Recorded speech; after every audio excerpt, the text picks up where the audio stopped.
चलो भाई, एक बहुत सुंदर कहावत है कि सिर्फ मेहनत करने से नहीं, सही दिशा में मेहनत करने से आपको कामयाबी मिलती है। जैसे जैसे एग्जाम नजदीक आ रहा है, मैक्सिमम स्टूडेंट एक बहुत बड़ा गलती कर रहा है। अगर आप भी इस तरह से गलती करोगे तो आपका टारगेट कभी कंप्लीट नहीं होगा, आप एग्जाम में फेल हो सकते हो। वो कर क्या रहा है मैं बताता हूँ। जैसे जैसे उसका एग्जाम नजदीक आ रहा है, सारे दोस्तों के पास जाता है, सबको नोट्स मांग मांग के लाता है और रूम में आके वो नोट्स अभी छाप रहा है, नोट्स अभी लिख रहा है। भाई साहब, अभी आपका नोट्स लिखने का समय नहीं है। अगर आप नोट्स अभी छापोगे, अभी लिखोगे तो आप रिवीजन कब करोगे?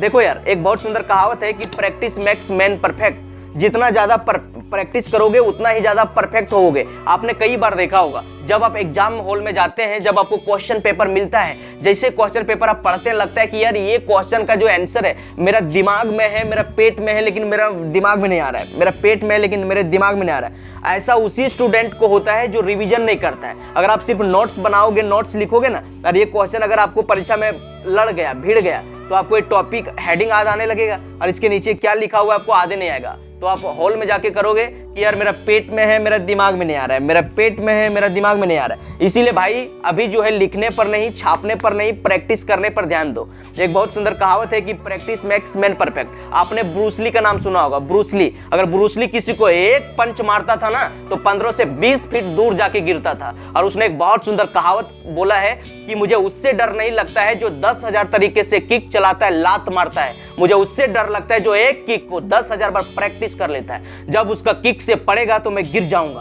तो ये होता है भाई सब प्रैक्टिस का पावर। अब जितना ज्यादा प्रैक्टिस करोगे, जितना ज्यादा मल्टीपल टाइम रिवीजन करोगे, उतना ही ज्यादा आपका दिमाग में जाके सेट होगा, फिट होगा और आप कभी भूलोगे नहीं। इसीलिए अभी नोट्स को छापने पर ध्यान मत दो। मोर से मोर टाइम 3 से 4 बार, 5 बार, 6 बार, जितना बार हो सके उतना बार रिवीजन किया करो। तो आपको पहला काम करना है कि भाई आपको सिलेबस के अनुसार से पढ़ाई करना है। आराम से पहले सिलेबस लाओ और सिलेबस में देखो कि कौन कौन चैप्टर से क्वेश्चन आने वाला है। फिर देखो कि कौन कौन चैप्टर पढ़ने से ज्यादा नंबर स्कोर हो पाएगा, वैसे चैप्टर का तैयारी करो, वैसे चैप्टर को ज्यादा टाइम पढ़ो। देख लो कि जो चैप्टर हार्ड है, जिस चैप्टर से कम नंबर का क्वेश्चन आता है, उसको बाद में तैयारी करना, उसका बाद में प्रैक्टिस करना। तो अभी पढ़ो वही जो एग्जाम के लिए सही। भाई साहब, आपको दूसरा काम करना है कि आपको PYQ, जी हाँ, PYQ कहने का मतलब हुआ previous year question. Previous year question को फाड़ के रख दो। जो 5 से 7 से 10 साल का जो क्वेश्चन होगा ना, उसको बार बार पढ़ो, बार बार उसको रिवीजन करो। सिर्फ आप PYQ कर लोगे तो 60, 70, 80% क्वेश्चन वहीं से लड़ जाएगा।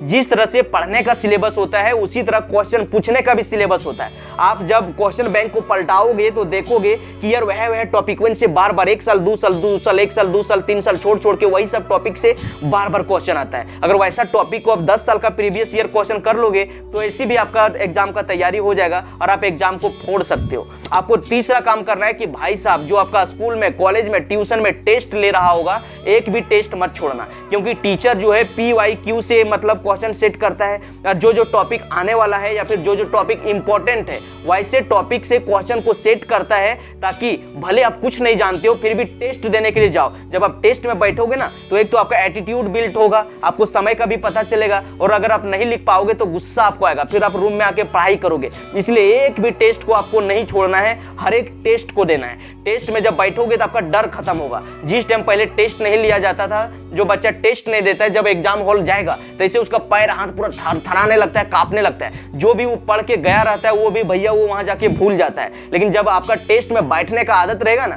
तो आपका कॉन्फिडेंस बना रहेगा, आपका कॉन्फिडेंस बूस्ट रहेगा, तो आप जाके एग्जाम हॉल में फाड़ के आ जाओगे, चीड़ के आ जाओगे, पूरा क्वेश्चन को दरमट के रख दोगे। तो आपको क्या करना है कि आपको एक भी टेस्ट को भाई सब छोड़ना नहीं है, और आपको अगला काम करना है, जितना भी मॉडल पेपर, सैंपल पेपर आएगा भाई साहब, उसको चाट लो। जी हाँ, चाट लो। उससे ऑब्जेक्टिव, कई सारा ऑब्जेक्टिव आपको मिल जाएगा, कुछ सब्जेक्टिव क्वेश्चन भी मिल जाएगा, और आपको पता चलेगा कि इस बार जो एग्जाम में क्वेश्चन आने वाला है, किस तरह का क्वेश्चन आने वाला है, कौन कौन टॉपिक से क्वेश्चन आने वाला है। तो आप प्रीवियस ईयर क्वेश्चन को, मॉडल सेट को पूरी तरह से चाट डालो। अगर आप इतना कर लोगे ना तो आपको 90-95% 15 दिन के अंदर आप ला सकते हो, और 15 दिन पढ़ के आप एग्जाम को पूरी तरह से फोड़ सकते हो। अपना स्कूल में, कॉलेज में, ट्यूशन में, मोहल्ला में आप टॉप कर सकते हो।